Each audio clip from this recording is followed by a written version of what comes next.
Broccoli కూర చేసుకున్నామండి. దీనికి మనకి సీజన్గా బాగా దొరుకుతున్నాయి కదా, ఇప్పుడు విపరీతంగా వచ్చే బయట రోడ్డు మీద.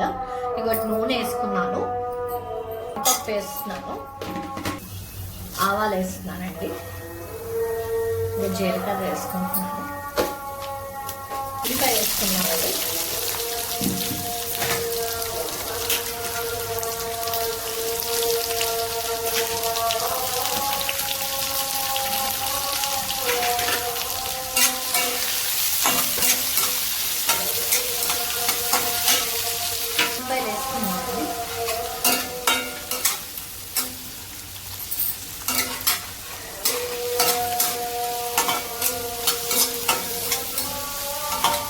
ఇవన్నీ ఇలా వేగుతున్నాయి కదా, పచ్చిమిరపకాయలు కూడా వేసేస్తున్నాను.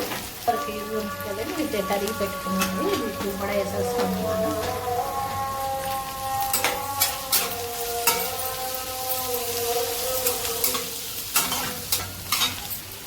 బంగాళదుంపలు కూడా వేస్తున్నానండి.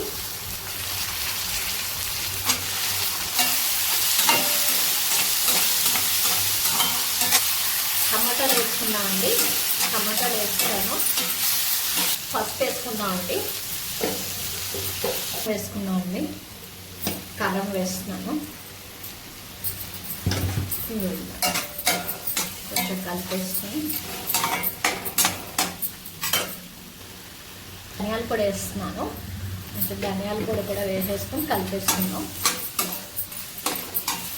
ఇవి ఇలా కొంచెం వేగనిద్దామండి. కొంచెం ఆయిల్ వేస్తున్నాను, కొంచెం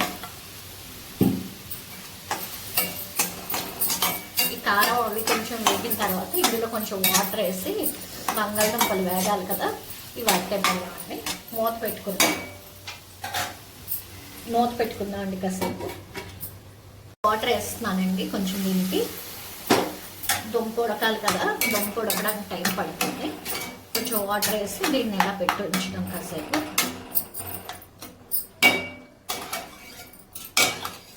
ఇది చూసారు కదా, ఇంకా ఉడికిపోయింది. బంగాళదుంపని చూద్దాం.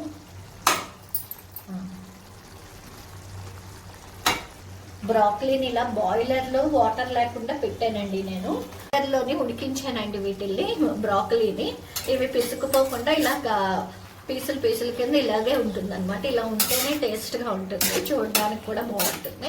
ఇదిగోటి ఇది వేసాం కదా, ఒక 2 నిమిషాలు ఉంచుదామండి. దీన్ని వాటికి కూడా కాస్త పేస్ట్ ఇవన్నీ పట్టాలి కదా, ఒక 2 నిమిషాలు అండి. కట్టేస్తున్నాను, చూసారు కదా, చాలా బాగుంటుంది. మీరు కూడా ట్రై చేయండి, బ్రాకలీ కూడా చాలా మంచిది కదా. మీరు కూడా చేసుకుని తిని చూసి ఎలా వచ్చిందో చెప్పండి. Thank you. Please subscribe.